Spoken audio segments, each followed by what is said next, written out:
Okey, tanpa melengahkan masa dan membuang waktu, kita jemput pensyarah kita, penceramah kita yang pertama, Puan Arni Syahidah dengan tajuknya Video Animasi Membantu Pelajar Mengingat 11 Langkah Membina Jadual Simulasi.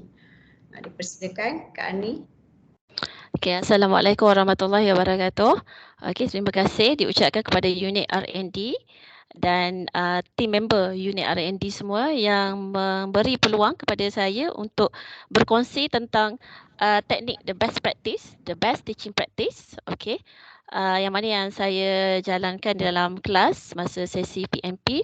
Terima kasih juga kepada host Puan Alia. Terima kasih kepada semua rakan-rakan yang sudi hadir pada hari ini. Okey, selamat Hari Raya diucapkan kepada semua. Maaf zahir dan batin. Okey, saya share slide saya.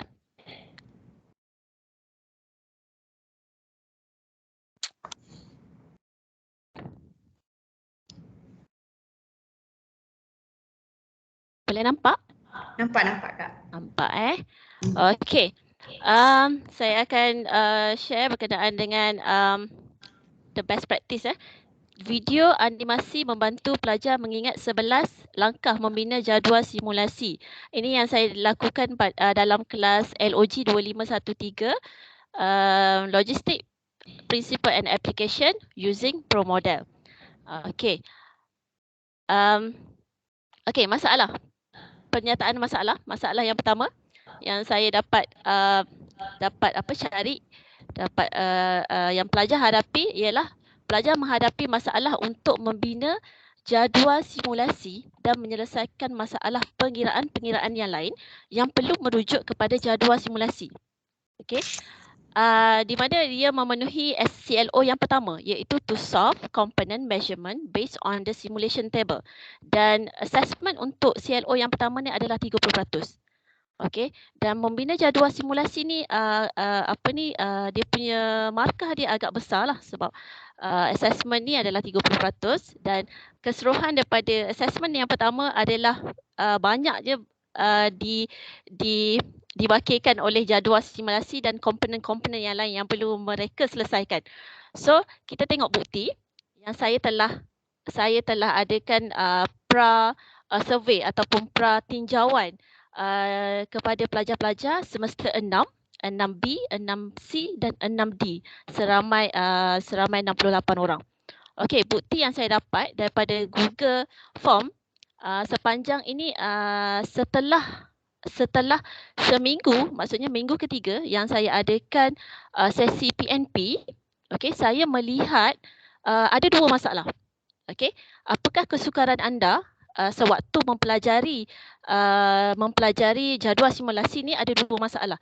Pertama adalah pelajar mengingat masalah adalah mengingat 11 langkah demi langkah dalam membina jadual simulasi. Ada 11 langkah.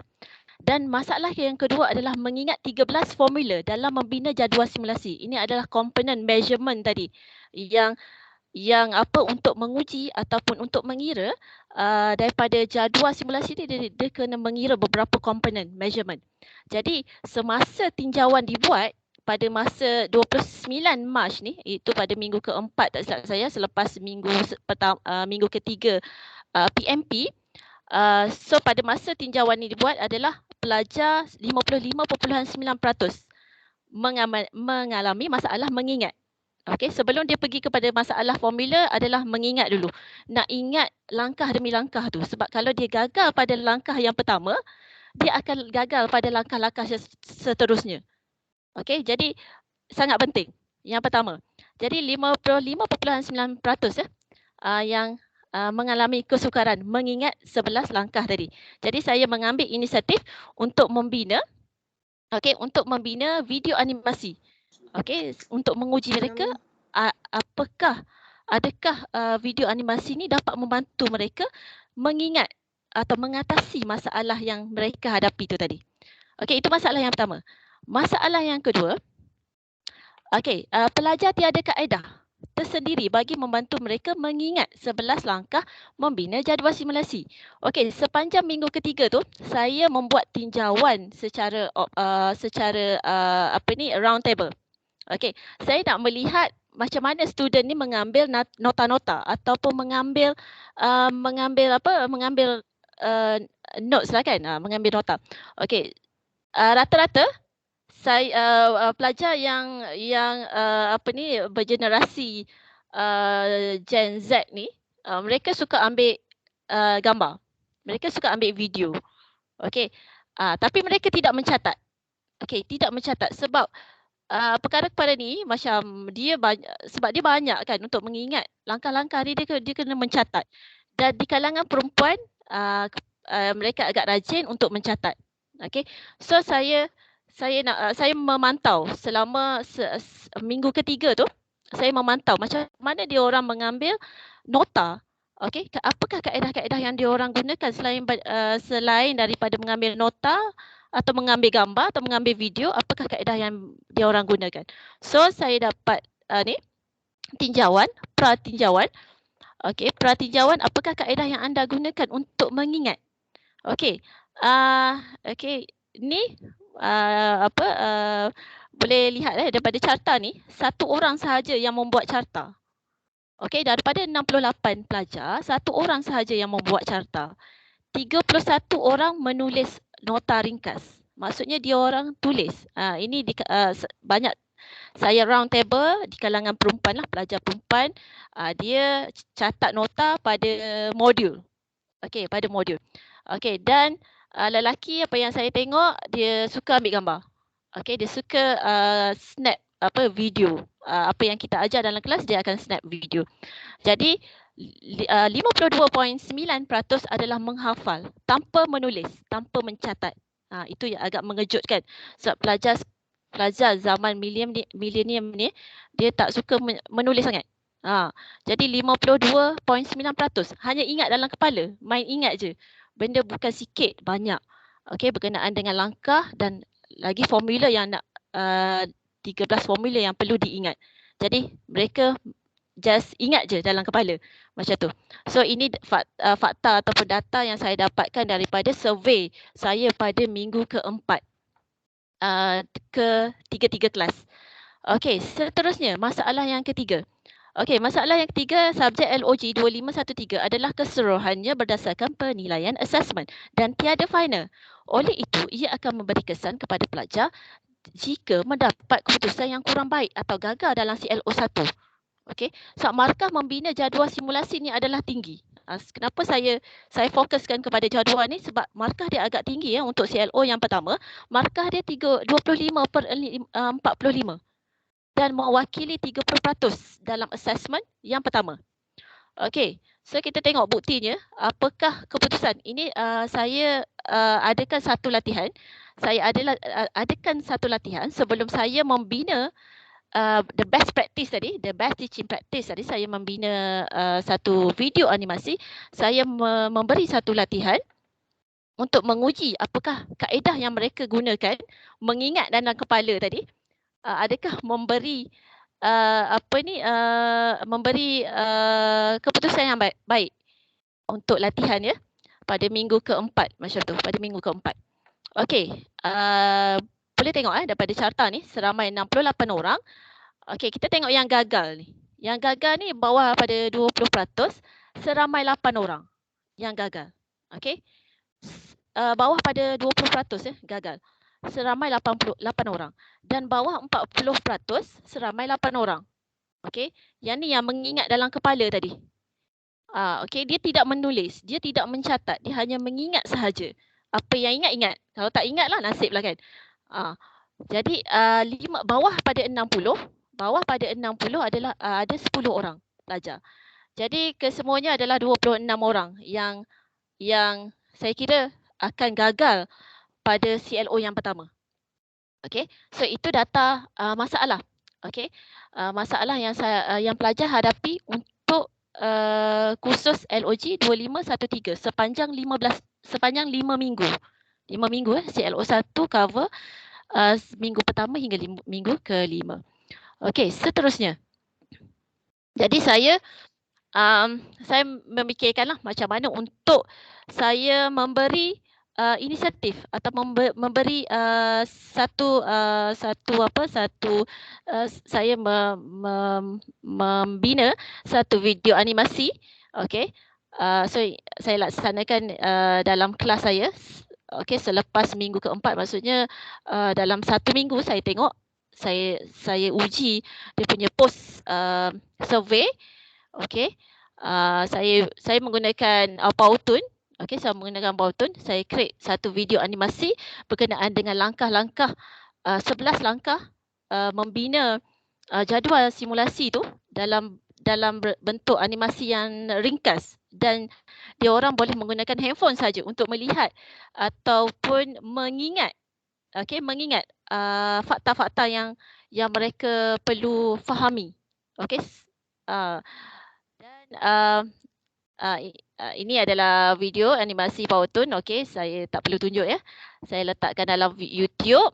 Okey, YouTube lebih kurang dalam 2 minit sahaja. Okey, so saya nak melihat hasilnya setelah seminggu. Pada minggu yang kelima, saya berikan YouTube ni, okey, YouTube ni kepada pelajar-pelajar seramai 68 orang. Okey, seramai 68 orang, dan saya uji post survey kepada mereka. Post survey kepada mereka, dan solusinya yang pertama, adakah kaedah animasi Powtoon yang saya sediakan dalam YouTube tadi dapat membantu anda mengingat? Okey. So kita tengok buktinya. Okey, yang menjawab responden 60 orang. Okey, so adakah kaedah animasi Powtoon dapat membantu anda mengingat? So 53 orang pelajar tadi menjawab ya. Okey, ya. Maksudnya hampir 90% yang menjawab ya lah. Maksudnya animasi ni memang boleh digunakan sebab dia orang boleh akses melalui handphone saja. Okey, dan seterusnya solusi yang kedua. Okey, solusi yang kedua, keputusan latihan. Saya memberi satu latihan selepas seminggu memberi link YouTube kepada mereka. Saya uji mereka dengan soalan membina jadual animasi dan beberapa komponen yang perlu mereka selesaikan. Okey, keputusan latihan membina jadual simulasi selepas menggunakan animasi Powtoon sebagai alat bantu belajar. Kita tengok bukti. So daripada Google Form. Okey, anda boleh tengok tadi 8 orang yang gagal, maksudnya di bawah 20%, 8 orang dah berkurang jadi 1 orang. Okey, dan bawah 40% dah berkurang daripada 8 orang tadi menjadi 3 orang. Okey, dan bawah 59% ataupun 60% berkurang jadi 10 orang. Jadi keseluruhan yang gagal adalah 14 orang dalam tempoh seminggu lah. Sebab seminggu kan, masa antara minggu kelima, antara 4 hingga 6 April. So saya dapat buktikan simulasi atau video animasi ni dapat membantu mereka. Okey, mungkin kalau digunakan lebih lama sedikit, sebab ni dalam masa seminggu je kan, saya buat pre and post. So mungkin digunakan dalam tempoh masa lama sikit, so mereka akan melekat lah dalam minda mereka tu. Yang terutamanya pelajar-pelajar yang tak suka mencatat atau menulis nota tu. Alright, so kita tengok solusi yang ketiga. Okey, tadi keputusan maksudnya berkurang daripada survey kepada post survey adalah berkurang yang gagal, dan seterusnya solusi yang ketiga. Apa kata mereka? Okey, apa kata mereka ataupun apa kata pelajar-pelajar selepas menggunakan animasi Powtoon sebagai alat bantu belajar? Okey, kita tengok ini komen selepas mereka menjawab test, okey, menjawab exercise, semua latihan-latihan, dan saya minta komen lah. So animasi Powtoon dapat membantu saya mengingat 11 langkah membina jadual simulasi kerana mempunyai grafik yang sangat menarik dan mempunyai warna yang pelbagai, di mana warna tersebut dapat membantu saya mengingat lebih mudah. Selain itu, penerangan yang mudah, ringkas, padat dan membantu saya lebih baik. Dan kata daripada Crunchy ni lebih senang untuk mengingati gambar berbanding tulisan. Okey. Dan daripada Farhan, kerana aplikasi yang sangat ceria dan kreatif dapat membantu saya mengingat dengan lebih mudah dan cepat. Kata daripada Diau ni, kerana ia dapat memudahkan saya untuk lebih memahami setiap langkah yang perlu saya mahir. Okey, seterusnya sikit lagi ya. Okey, seterusnya pada kata alif. Okey, alif kerana saya dapat membuat rujukan semula dengan lebih mudah dengan bantuan animasi PowerToon tersebut. Dan daripada Sakuranat kerana penerangan berkenaan langkah-langkah membina jadual animasi yang diberikan sangat ringkas dan padat kerana ia disampaikan dalam bentuk gambaran yang mudah difahami. Okey, dan kata ikram dapat membantu mencipta grafik dan animasi yang menarik secara ringkas dan padat dan membantu saya mengingat dengan mudah. Dan daripada Firdaus, video yang lebih mudah, ringkas, padat, lebih mudah pelajar faham. Tambahan pula alat bantu mengajar seperti ini sangat relevan bagi menghafal prosedur dan langkah-langkah kerana diulang oleh pelajar. Mereka boleh ulang bila-bila masa dalam handphone saja. Dan yang Aini, kata Aini, kerana isi yang sangat padat dan mudah untuk difahami serta animasi yang punya warna yang menarik bagi menarik perhatian untuk mudah mengingat video tersebut. Kata Grace, konten video ni sangat simple, menarik, membuatkan saya lebih senang menghafal. Dan Zalina, kerana ia membantu saya memahami dan mengingati setiap langkah membina jadual tersebut. Dan last kali Pak Pisang Salai, kerana saya dapat memahami informasi yang terkandung dalam bentuk yang lebih padat, ringkas dan masa yang sama dapat membantu ingatan saya. So, okey, itu kata-kata mereka lah selepas mereka menggunakan video animasi yang saya sediakan tu. Lebih kurang dalam 4 hari saya sediakan. Okey. Dan sekurang-kurangnya dapat meningkatkan keputusan mereka.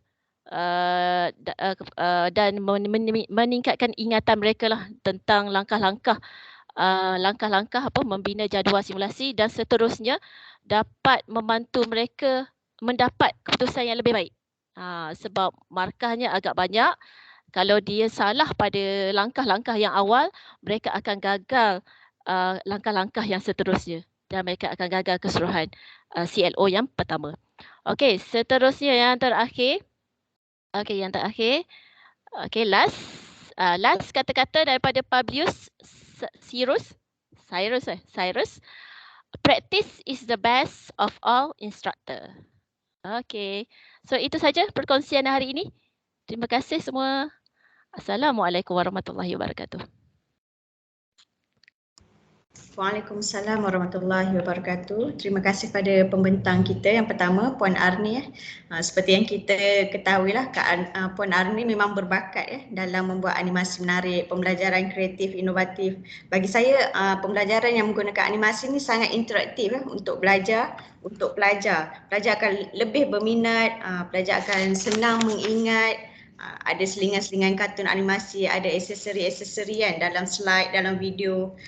Jadi best practice ni sesuai lah untuk digunakan dan dipraktikkan. Tengok kursus jugalah. Ada kursus yang boleh kita buat animasi banyak-banyak. Ada kursus yang macam nombor-nombor tu ada yang sesuai dan ada yang tak sesuai. Okay, bila best practice ni maksudnya kita boleh guna dan sharingkan dalam kita punya sesi pembelajaran. Kita boleh praktikkan lah. Okey, kemudian ada sebarang persoalan yang boleh diajukan. Kalau ada boleh buka mic ataupun boleh tulis di bahagian chat box lah.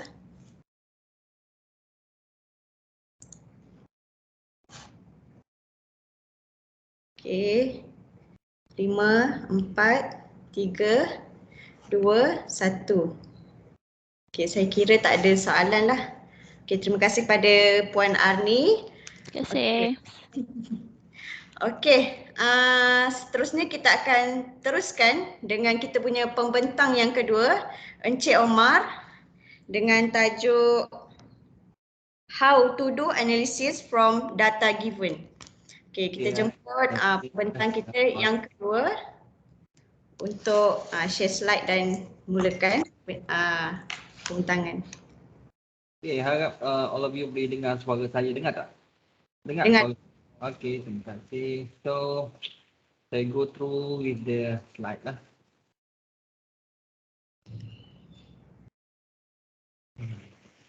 Saya nak tunjuk to all of you how to do analysis from data given.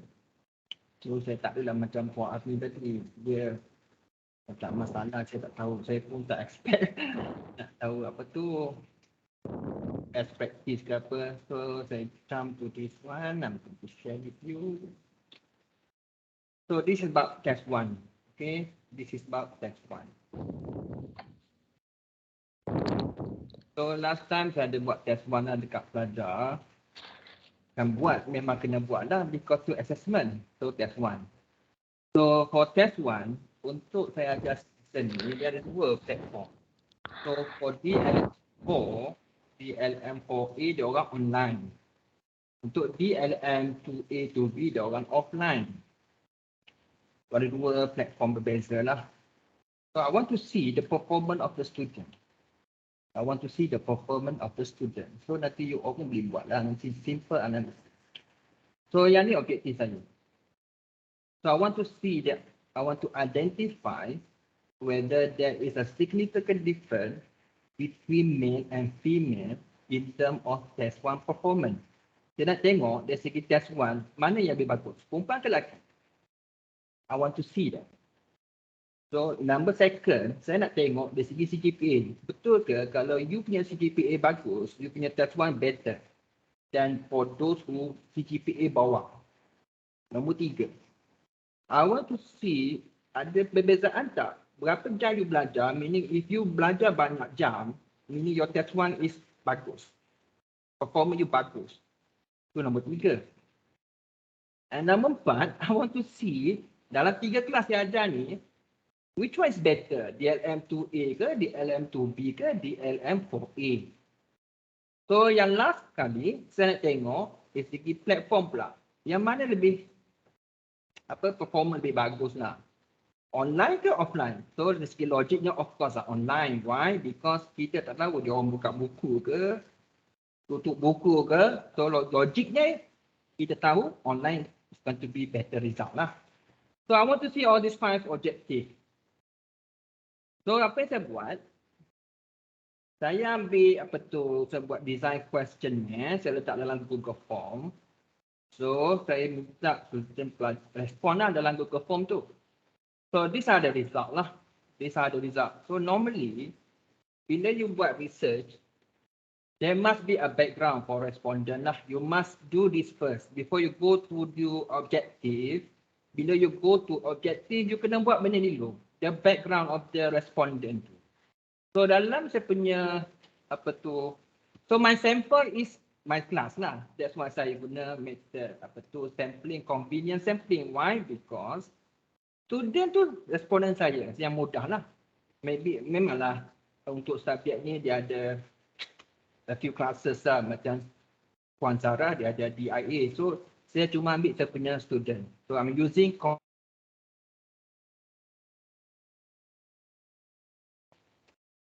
in this sample, we can see that male ada 36, female ada 32. So ni populasi sampel saya yang terlibat lah in this survey. So if you can see for CGPA pula, most of the student sample ni, most of them get CGPA 3 to 3.5.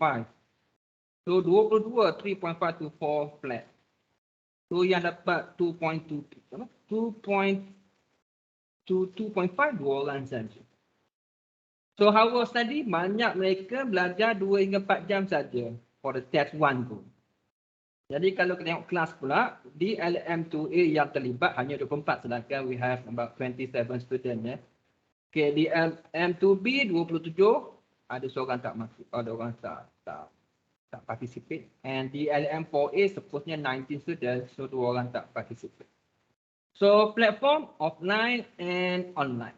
So ada 2 platform di sini ya. Untuk di LM4A they use tadi cara online, and these 2 class kita buat offline.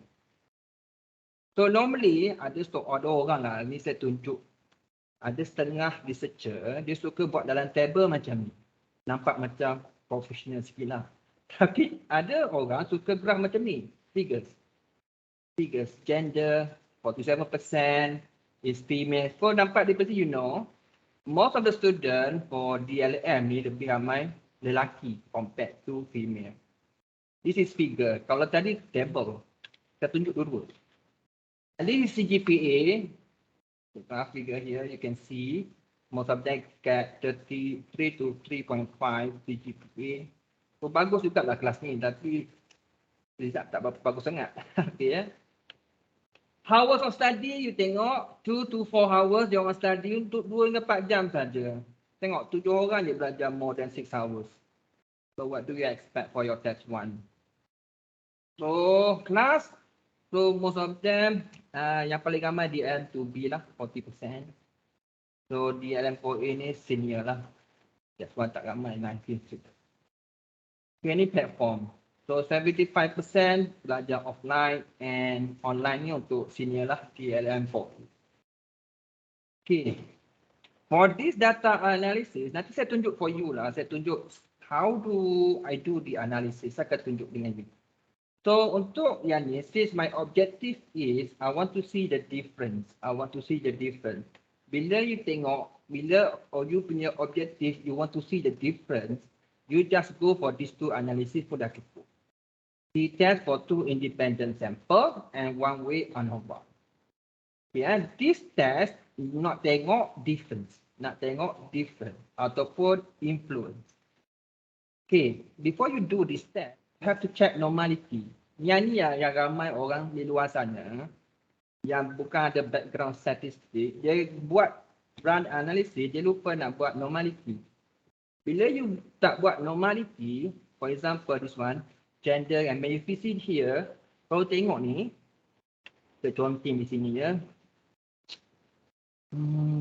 Tak ada pen, tak apalah saya tak counting.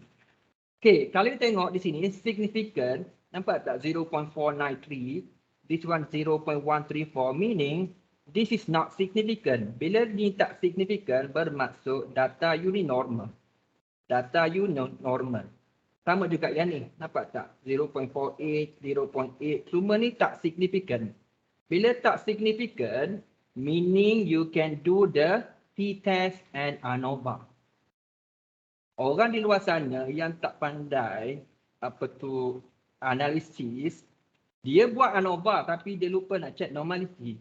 Bila you tak check normality, your result tu tak valid. Kalau you punya normality tak significant, meaning you punya data tu normal. Kalau you punya significant ni, you dapat significant, meaning you punya data tu tak normal. Bila tak normal, dengan kata lain, you tak boleh run t-test ataupun ANOVA. Nanti you sangkut bila you present nanti ya. Okay. So this is the first thing that you must do when you apply these 2 tests. You kena check normality. Kalau tak check normality, nanti panel akan hitam you. Okay. So now I want to see whether there is a significant difference between male and female. Kalau you tengok, nampak tak saya punya p-value significant? Significant maksudnya di sini memang ada beza. Antara female dengan male. So from here we can see mean score for female is 18. Meanwhile for male is 16. Di sini nak menunjukkan kepada you all, student pelajar perempuan lebih bagus berbanding student lelaki. Ya, boleh faham? 18 female, male 16. From this result, you boleh nampak student perempuan dari segi pencapaian test 1 ni lebih baik berbanding student lelaki. Okay, settle yang tu. We go to the second objective. Kita tengok pula platform pula. Kita tengok platform. Sama juga significant. Bila significant, meaning ada perbezaan antara online dengan offline. So from here, you can see there, online 20, offline 16, meaning student yang ambil online give a better result compared to student who take offline. Confirm dia ada meniru ni. So online is better result compared to offline. So logik pun macam tu pun. Tapi orang di luar sana dia nak tengok black and white. So this is the result that you can show them. So nampak tak significant? So here you can see your test 1 untuk online is better than offline because the mean score here is higher than the offline. So settle yang ni. second objective. So meaning online gives better result compared to offline. Okay, the second, number third. To identify whether there is a significant difference between CGPA pula. You tengok CGPA in terms of test 1 performance. So again, significant. Maksudnya ada beza. Ada beza. Ada beza yang mana you tengok, those who get 3.5 to 4 flat give a better result. Nampak tak dia punya mean? 21.27 compared to others. 3.5 to 4, mean score is the highest. Meaning for those yang dapat CGPA 3.5 to 4, dia punya test 1 lebih baik berbanding yang ketiga-tiga ni. Walaupun dia tak ramai, tapi result dia lebih baik compared to this 3 kategori dia. Nampak tak? Orang yang pandai, result dia confirm pandai. Macam tu lah. Logiknya macam tu. Tapi kita nak bukti, when you run the analysis, you see here, betul lah. Macam tu. Ya, ni kalau CGPA. So what about hours of study? Kalau orang belajar banyak, betul ke result dia makin bagus? Kita tengok. So hour of study here significant juga. Significant meaning ada difference, ada beza. From here we can see that those who study 4 to 6 hours give a better result. Nampak tak? 20.51. Maksudnya those who study 4 to 6 hours, dia punya test 1 lebih perform compared to others. Bukan nak kata more than 6 hours ni tak bagus. Maksudnya kalau you belajar 4 dengan 6 hours ni dah cukup dah untuk you score test 1. Kalau you tak belajar langsung, ni bukan silap. This is less than 2 hours. Maksudnya di sini, kalau you belajar kurang 2 jam, you paling corot lah. Nampak tak? 14.58 maksudnya you memang tak nak score lah ni. Because you belajar pun kurang 2 jam. Okay, tapi result dia significant. Nanti saya akan tunjuk for you yang mana better yang mana. Sekarang saya tunjuk ANOVA saja. Okay, next. Last one. Okay, last one. Last one kita tengok pula hours of study. Apa tu bukan hours of study. This is class. Reading class. So dari segi sini you tengok. Daripada kelas pun nampak ada beza. Kelas mana yang lebih baik? Of course lah DLM4A. Why? Because dia orang belajar online. Dia orang tak belajar offline. Kalau offline saya rasa sama ni. DLM4A dia belajar online. That's why they give better result compared to DLM2A and 2B. Okay. Now I'm going to share with you. Dia nak tunjuk dekat you how to do the analysis. Yeah.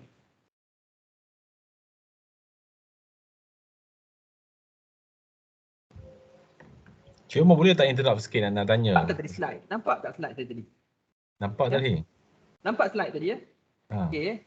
Saya share lagi sekali. Saya tunjuk you analysis. How to do the analysis. So first, you go to this SPSS. Saya ajak SPSS because SPSS is the easiest. Banyak software ya nak guna analisis banyak. Ada certain you pakai Stata, ada certain you pakai eView, ada certain you pakai R. Tapi the easiest for you to use is SPSS. Okay, let's say ni saya ambil ni, saya tunjuk yang data yang saya dah convert.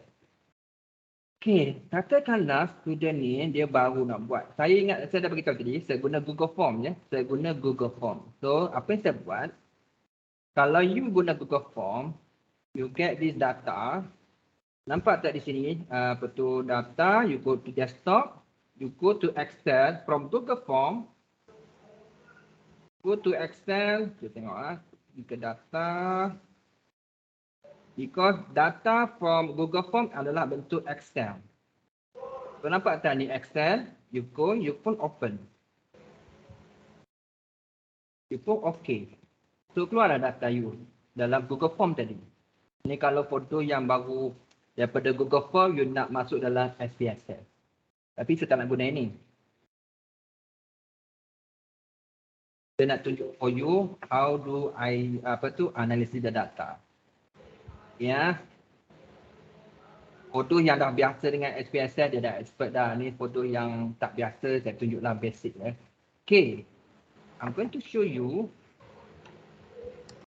this one first. This one, how do I get all this value? Kita share lah ya. Yang macam ni. How do I get all this value? So saya pergi ke SPSS tadi. You go to analyze, you go to descriptive, you go to frequency, you masuk semua ni. Then you tekan apa, tak payah tekan apa. You just click OK. So you get the result. Nampak tak? Mail, CGPA, study, class and platform. Okay, when you do a report, you tak boleh ambil yang ni. Because dalam report orang tak baca output. Yang ni you letak dalam appendix lah. So yang ni you kena convert macam ni lah. So nampak cantik dah dalam report you. So nanti janganlah you ambil yang letak dalam report. No, ni tak kemas namanya. Ni malas. So to do report, you kena buat macam ni lah. Macam ni kemas. Okay ya. Settle yang tu. Okay, dah dapat dah. 36, 32 and so on. Okay, now I'm going to show you yang ni pula. Kejap dia ni, very fast.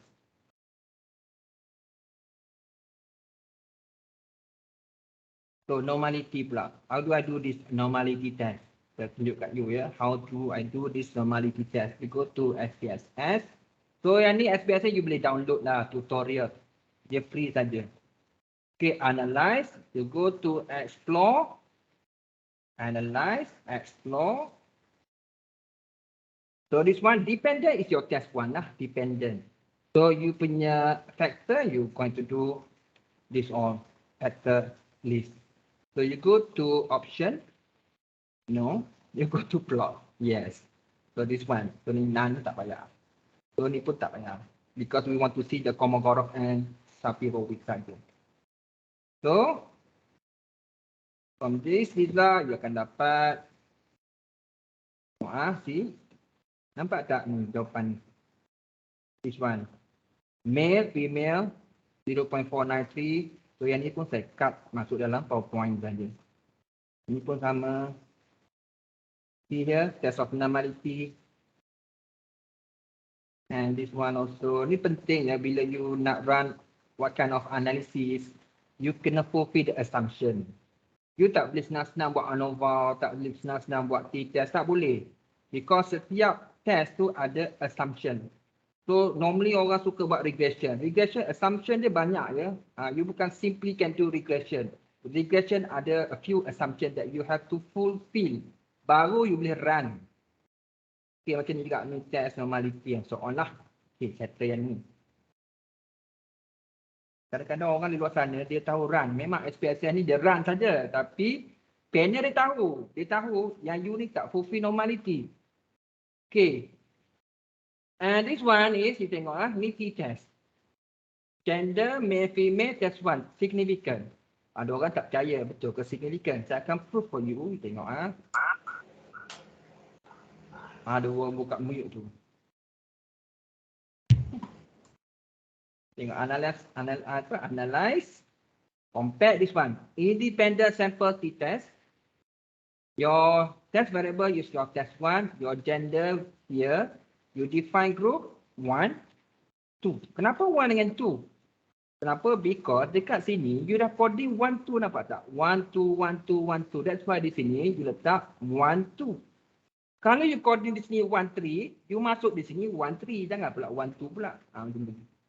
So, okay.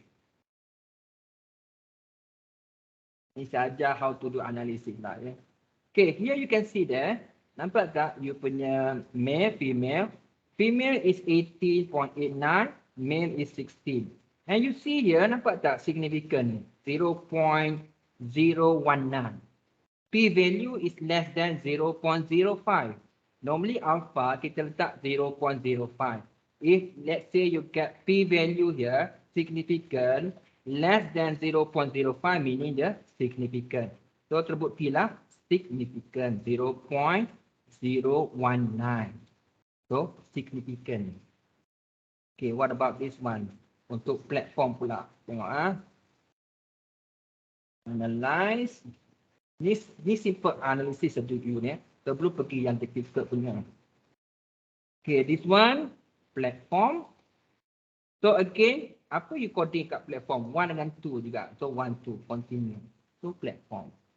So you can see here, nampak tak? You punya significant ni 0.004. So again, this value is less than 0.05. Bila less than 0.05 meaning significant, ada beza. So betul lah saya punya ni significant. Okay, yang ni tak interesting sangat. Yang interesting ANOVA. Okay, ANOVA, you tengok ANOVA. Kenapa saya kata ni kena guna ANOVA? Why? Because bila you ada lebih daripada 2, nampak tak? 1, 2, 3, 4. Kalau ada 4 macam ni, you cannot use T. You cannot use this. T test tak boleh. Kenapa? Because ANOVA ada 4. 1, 2, 3, 4. Kalau lebih daripada 2, ANOVA. Kalau 2 saja, T test. Tu saja you kena ingat. Okay, saya akan tunjuk you this one. Apa ni? Hours of study. This one, analyze. Kita belajar lah ya. That's one, study. Ataupun you go to GPA boleh. Apalah, hours study dulu lah.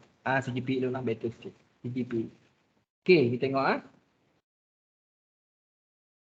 CGPA here. You can see ni apa nilai dia. 0.000. Significant. Tapi tak nampak cantik lagi kan. Saya pergi lagi analyze. Pergi ANOVA. Saya pergi dekat option. Saya tekan descriptive. Baru kemas sikit jawapan. Tengok descriptive. Those who get 3.5. Nampak tak mean score dia 21.273 tinggi. Maksudnya those who get 3.5 CGPA give a better result for test 1. Kenapa? Tengok, nampak signifikan ni. Jadi yang interestingnya, yang saya tak tunjuk dekat you all adalah yang mana lebih baik. Nak bukti yang mana lebih baik, saya akan tunjuk. Okay. So, bila you dah nampak tadi, bila you dah nampak result you significant, apa yang you perlu buat adalah you kena buat post hoc. Post hoc ni nak tunjuk yang mana lebih baik. Post hoc. Jadi di sini ada banyak. You nak guna yang mana? Bonferroni, Sheffield, Duncan, Turkey, Waller Duncan and so on. You choose. You nak mana satu. So saya pilih yang paling senang lah. LSD. So now. Nampak tak? Those who get CGPA 3.5. Saya ambil ini sekat.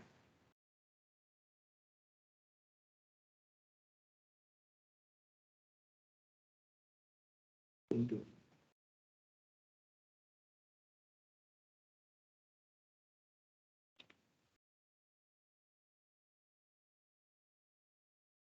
Nampak tak dia punya mean score di sini? Nampak tak titik-titik tu maksudnya significant. So here you can see those who get 3.5 lebih baik daripada 3.2, 3.5, lebih baik daripada 2.5 to 3 dan lebih baik daripada 2 hingga 2.5. Because nampak yang subscript tu semua significant. Bermaksud those who get 3.5 to 4 flat, dia punya test 1 adalah lebih baik berbanding those who get lower CGPA. Ini buktinya. Kalau you guna post hoc. Tapi tadi saya tak tunjuk. Saya tunjuk hanya significant. Tapi kalau you nak lebih menarik, you run this post hoc. Sama juga dengan ni. DLM ni kan. This is ANOVA. So saya run. Ini good for your research lah kalau you buat apa tu. Kerja study lah. Okay. Kelas. Saya tak run lagi post hoc. Kenapa? Saya kena tunjuk betul ke significant. Nampak tak significant? 0.04. So ada beza ni kelas ni. Yang mana kelas lebih baik? So when you know you punya result ni significant, then you go for post hoc. You pun tekan post hoc, you pilihlah yang paling senang, LSD.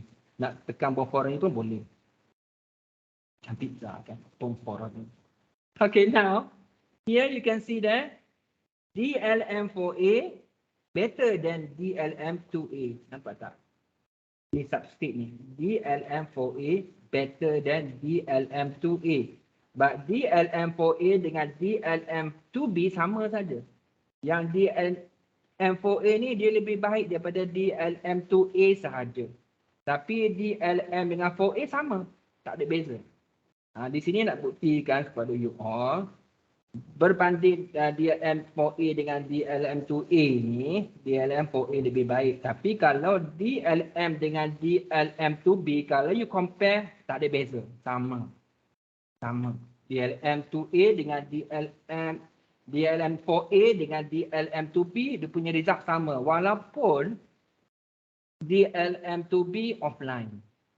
Itu special dia. Maksudnya, walaupun DLM2B tu offline, result dia dengan online DLM4A sama. Maksudnya DLM2B ni budak dia mungkin pandai kot. Okay. Tapi DLM4A dengan DLM2A ada beza. Maksudnya di sini, student DLM4A lebih baik daripada DLM2A. Maksudnya DLM2A ni student dia tak berapa nak bagus lah. Okay ya. Saya rasa setakat tu je lah. Ada soalan tak? Do you have question? Cik Omar, yang normality tu, Yes. dia menentukan sama ada kita nak buat tu valid atau tak. So nilai yang menyebabkan dia valid tu berapa nilai yang menyebabkan dia tak valid? Nilai yang nak dia valid adalah bila you run normality, you tengok dekat significant ni, saya tunjuk besar sikit. You tengok dekat significant ni, nampak tak dia punya nilai lebih daripada 0.05. Bermaksud yang ni dia tak signifikan. Bila dia tak signifikan, dengan kata lain data dia normal. Oh, dia tak signifikan Yes. Bila you buat normality, you kena check ni. Kalau dia tak signifikan, bermaksud data tu normal. Baru you boleh run t-test, ANOVA and so on. Kalau data you ni tak normal, you tak boleh run t-test, ANOVA semua tu. Tak boleh. Yang tu you kena buat dipanggil non-parametric. Yang tu you kena pakai Mann-Whitney, you kena pakai Kruskal-Wallis, macam tu. So nilai dia kena lebih 0.05 kan? Betul? Yes, dia kena, kalau you kena lebih 0.05. Kalau you dapat less than 0.05, meaning data you tak normal. That's why, bila you run for your test, kalau student you semua A, something wrong. Bila you buat test, budak you semua A, something is wrong. Maksudnya data tu tak normal. Budak kita bukan semua pandai. Ada yang pandai, ada yang sikit pandai, ada yang kurang pandai. So, it's supposed to be normal. When you run your... Cik Omar, Yes. nak test normality ni guna software apa ni? Saya tunjuk lagi sekali ya. Okay. Tengok. This one analyze. Nampak kan? Nampak. Software apa ya? Kecil sangat. SPSS. Dia banyak software. Saya tunjuk SPSS. paling mudah.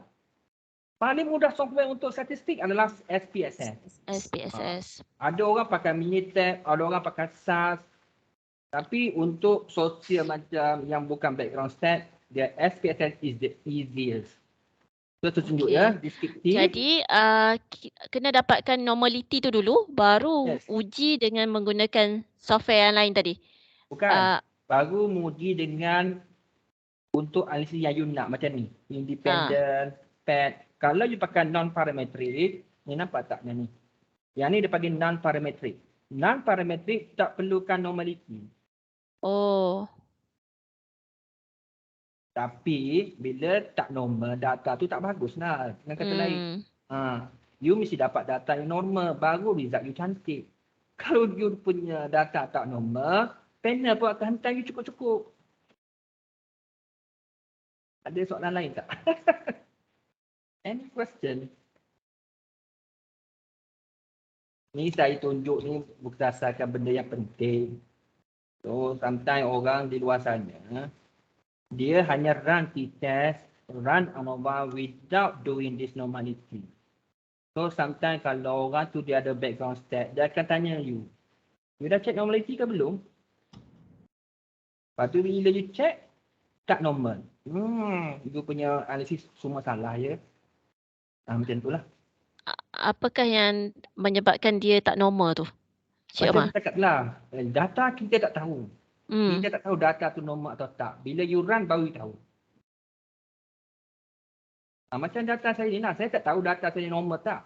Tapi bila saya run data ni,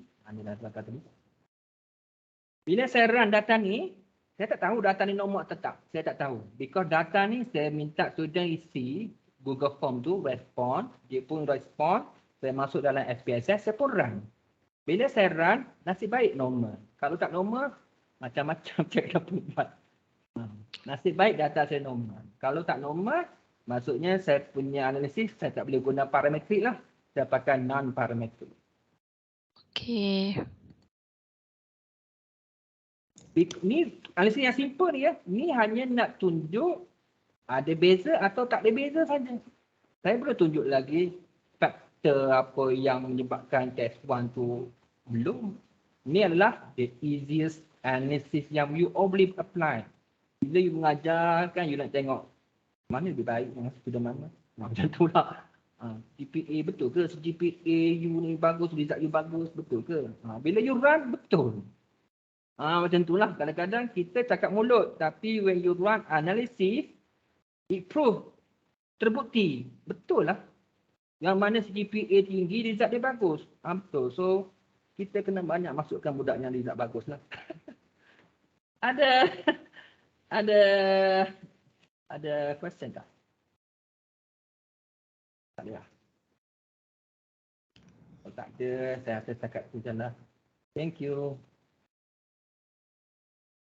Terima kasih. Assalamualaikum. Terima kasih sama. Terima kasih Encik Omar atas perkongsian sebentar tadi. Benda ni sangat penting lah kita sebagai pensyarah untuk buat analisis ya. Nanti kita boleh jemput Encik Omar kan untuk bagi talk ke, buat bengkel ke, berkenaan dengan analisis ke, macam mana nak tahu function-function dalam SSPS tu kan. Okey, tak ada soalan. Setakat ada lagi ke soalan yang tertinggal? Bahagian chat box pun tak ada. Okey, kalau tak ada soalan, setakat itu sahajalah sharing kita pada hari ini.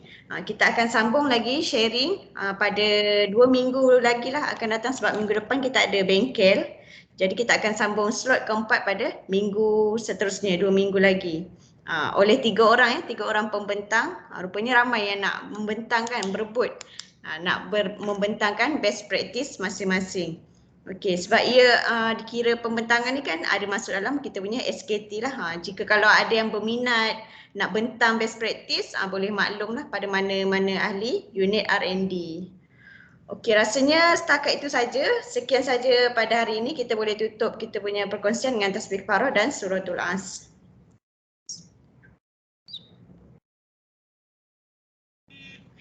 Okey, jangan lupa isi kehadiran. Assalamualaikum warahmatullahi wabarakatuh.